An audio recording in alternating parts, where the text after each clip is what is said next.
Hallelujah. ഒരു കൂടി ഒന്ന് ഹല്ലേലൂയ പറഞ്ഞേ. ഞാൻ പെട്ടെന്ന് ഒരു 10 മിനിറ്റ് കൊണ്ട് നമ്മളെ ഈ കാര്യങ്ങളൊക്കെ ഒന്ന് കഴിച്ചോളാം. എനിക്ക് ആദ്യം പറയാനുള്ളത്, ഇന്ന് ഈ വർഷം കൂടി കർത്താവിൻ്റെ നാമത്തിൽ ഇവിടെ നിൽക്കുവാൻ എൻ്റെ കർത്താവ് വീണ്ടും അവസരം തന്നു. ഇങ്ങനെയാണോ പോകുന്നേ? ഹല്ലേലൂയ. വീണ്ടും ഒരു അവസരം എൻ്റെ കർത്താവ് എനിക്ക് തന്നു. കാരണം ഞാനൊരു സാക്ഷ്യം പെട്ടെന്ന് ഒരു 2 വാക്കിൽ ഞാൻ വിസ്തരിച്ചോളാം. നേരിയ പട്ടണത്തിൽ ഒരു വലിയൊരു അഡ്വക്കേറ്റിൻ്റെ മകനായി ജനിച്ചു. ഒരു ടീച്ചറായി ഇരുന്ന ഒരു അമ്മയുടെ മകനായിട്ട് ഞാൻ പിറന്നു. അങ്ങനെ വലിയൊരു സാമ്പത്തികം, വലിയൊരു കോടീശ്വരൻ്റെ ഒരു മകനായിരുന്നു ഞാൻ. ആരെ മുഖത്ത് ആ ചിരി വരുന്നില്ല. ഭയങ്കരമായിട്ടുള്ളൊരു കോടീശ്വരൻ്റെ ഒരു മകനായിരുന്നു ഞാൻ. പക്ഷേ മദ്യമൊക്കെ അടിച്ചു, കോണ് തിരിഞ്ഞു, തെരുവിൽ കിടക്കേണ്ട ഒരു അവസ്ഥ വന്നു എന്നായിരിക്കും നിങ്ങൾ കരുതുന്നത്. അല്ല, ഞാൻ ഒരു സാധാരണ ഒരു കുടുംബത്തിൽ ജനിച്ചൊരു വ്യക്തിയാണ്. ഹല്ലേലൂയ. എൻ്റെ അമ്മ മേശിരി പണി ചെയ്ത എന്നെ വളർത്തിയത്. ജീവിതത്തിൻ്റെ അങ്ങേറ്റം തകർന്ന ഒരു അവസ്ഥയായിരുന്നു എൻ്റെ ജീവിതം. കൂട്ടുകാരെ, നാട്ടുകാരൊക്കെ വെറുക്കപ്പെട്ട്. ഹല്ലേലൂയ. ചിരിച്ച മുഖത്തോടെ ഞാൻ എന്ത് പറയുന്നു അതെല്ലാം ചിരിച്ചുകൊണ്ട് നിങ്ങൾ പ്രതികരിക്കണം. ഹല്ലേലൂയ. എന്നാൽ ജീവിതം മൊത്തം തകർന്ന് ഒരു പ്രാന്തനെ പോലെ ഞാനങ്ങനെ അലഞ്ഞു നടന്നു. ഒരു 3 വർഷം മുന്നേ അപ്പോഴാ മാരായമുട്ടം ജംഗ്ഷനിൽ ഒരു ചെറുപ്പക്കാരൻ സംസാരിക്കുന്നത് ഞാൻ കേട്ടത്. കരം പൊക്കി ഞാൻ മദ്യപിച്ച് കോൺ തിരിഞ്ഞ് ഒരു പ്രാന്തനെ പോലെ ഞാനൊരു ചേതക്ക് വണ്ടി ഉണ്ടായിരുന്നു. ഞാൻ അതിലിങ്ങനെ പോകുന്ന സമയത്താണ് ഒരു ചെറുപ്പക്കാരൻ ഒരു ചന്തയിൽ നിന്ന് സംസാരിക്കുന്നത് ഞാൻ കേട്ടത്. അത് വേറെ ഒന്നുമല്ല അവിടെ പറഞ്ഞത്, കർത്താവിൻ്റെ അടുത്ത് ഒരു വ്യക്തി വരുമ്പോൾ അവ ഒന്നിച്ചേണ്ട അവൻ്റെ മനസ്സാ കർത്താവ് ആഗ്രഹിക്കുന്നത്. Hallelujah, hallelujah. അങ്ങനെ ആ മകൻ ആ ചന്തനിടയിൽ നിന്ന് പ്രസംഗിനെ കേട്ടപ്പോൾ എനിക്കും തോന്നി എൻ്റെ കർത്താവ് എന്നെ തൊടുവന്നു. പ്രിയ, ആ മകൻ പറഞ്ഞത് വേറെ ഒന്നുമല്ല, നിന്നെ കർത്താവ് തൊട്ടിരിക്കുന്നു. ആ വ്യക്തി ആരെന്ന് ഞാൻ പറയുന്നില്ല. ആ വ്യക്തിയുടെ അടുത്ത് ഞാൻ പോകുമ്പോൾ നിങ്ങൾക്ക് മനസ്സിലാകും.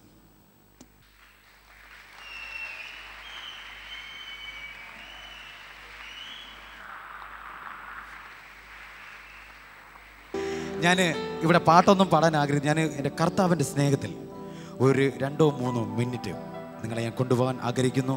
എത്ര പേർക്ക് സന്തോഷമുണ്ട്? കർത്താവിൻ്റെ ആ സ്നേഹത്തിൽ ലയിക്കാൻ എത്ര പേർക്ക് സന്തോഷമുണ്ട്? Oh Jesus. ഞാൻ പാടും, അതിനനുസരിച്ച് നിങ്ങൾ കർത്താവിൻ്റെ ആ മാറോട് ചേർന്ന് കുറച്ച് നേരം നമ്മൾ ഇരിക്കാൻ പോവുക.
അകത്തി ക്രൂശിൽ കണ്ടു ഞാൻ സ്നേഹത്തിൽ ആഴമാർന്ന മകത്തി പകരം എന്തോ നൽകും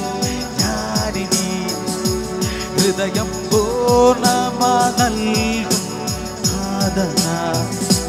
പകരം എന്തോ നൽകും ഞാനിനി. ഹൃദയം പൂർണ്ണമാ നൽകും നാഥന. ക്രൂശിൽ കണ്ടോ ഞാൻ നിൻ സ്നേഹത്തിൽ ആഴമാർന്ന നിൻ മകത്യാഗത്തിൽ.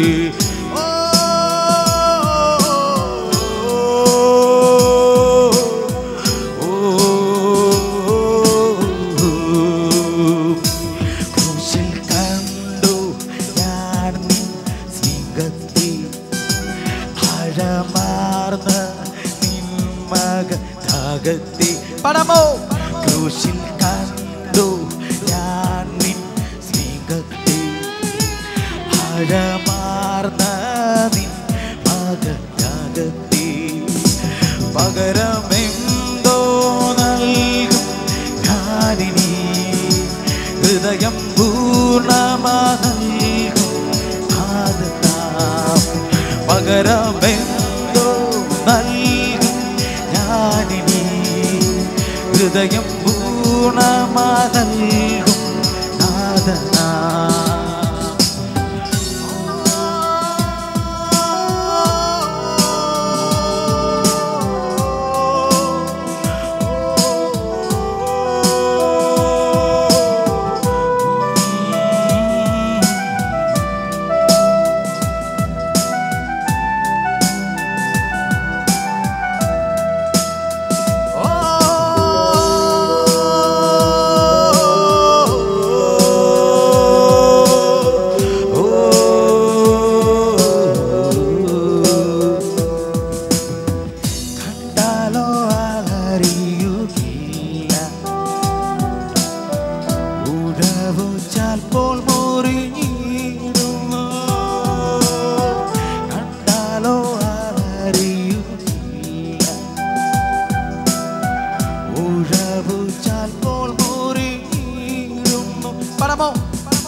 തകർന്നിരുന്നു. ഹല്ലേലൂയ.